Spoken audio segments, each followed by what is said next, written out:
I'm Julia, a geography and history teacher. Hi, I'm Mattia, a history and SOS teacher, and we are going to be discussing how to improve literacy and numeracy amongst learners with a focus on funds of knowledge and differentiation. So, first things first, what are funds of knowledge? Funds of knowledge are historically accumulated and culturally developed bodies of knowledge and skills essential for household or individual functioning and well-being. As teachers, we need to take into consideration who the students are currently as participants in our classrooms. We need to understand the context of the student so that we can make our teaching more effective and relevant for our students. But we also need to understand who they will be and what they will know when they move on from our classrooms and become workers of the future. Yes, students need to know the impact that industrialization had on Britain and Australia during the 18th century, as it is a fundamental concept that impacted their country. But there are ways that we can still implement skills and understandings into our subject areas and into subjects such as industrialization that will also benefit students as citizens of their community when they leave school. Literacy and numeracy are great examples of skill sets that are encouraged by Australian curriculum, but are also prevalent in our lives long after we leave school.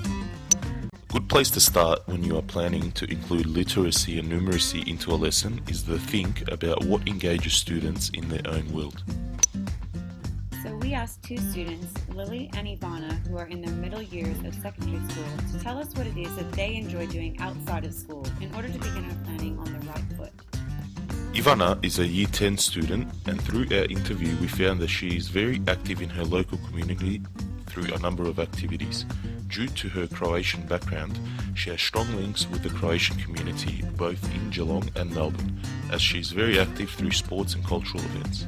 She plays soccer for the North Geelong Warriors and has been at the club since she was 11 years old, following her siblings who were also at the club from a very young age. She's also active in the Croatian folklore group HKUD Lado Geelong. Coming from a family of 4 siblings and having a large extended family, all within close proximity, she has extensive knowledge of the Croatian language, culture and history.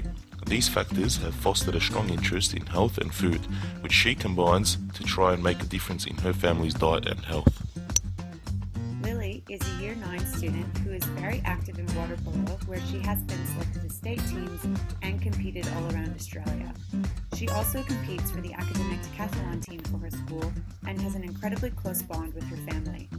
Recently, she has become very interested in spinal injuries as a family friend of hers has been paralyzed from an Australian football accident, and she has volunteered to be involved in some of his rehabilitation and his transition to a new lifestyle.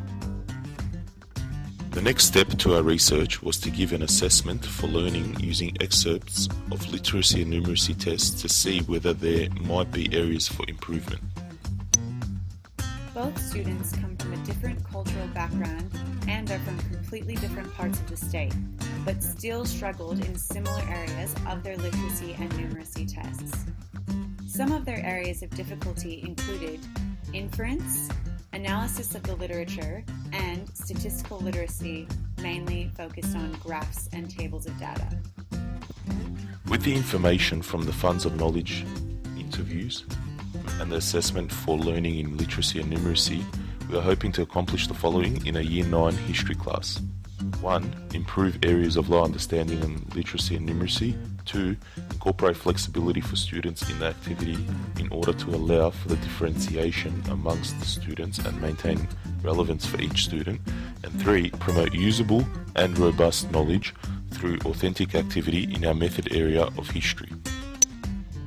So, knowing what we wanted to help our students accomplish, we used the backward design method to think of an assessment task in relation to the Industrial Revolution, which is studied in Year 9. The content descriptor we decided to focus on was the experiences of men, women, and children during the Industrial Revolution and their changing way of life. To help build the understanding of how people's lives would have changed in the 19th century, we wanted to help build relevance for the students and have them reflect on how another revolution may have impacted their own lives with the following activity.